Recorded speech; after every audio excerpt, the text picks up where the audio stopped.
The final step of the Search Campaign Builder is the summary page.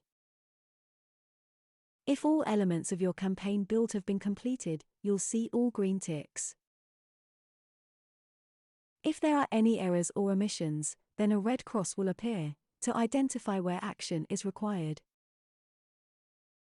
You can return to a specific step, either by clicking the progress bar at the top or selecting from the expanding menu on the left.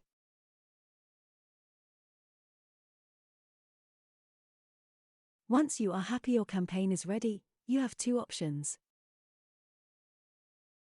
Push directly to your Google Ads account, or download as a CSV file for import into Google Ads Editor.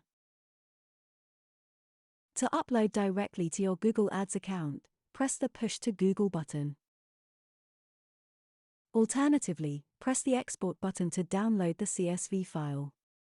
This file can then be imported into Google Ads Editor, where you can edit and upload.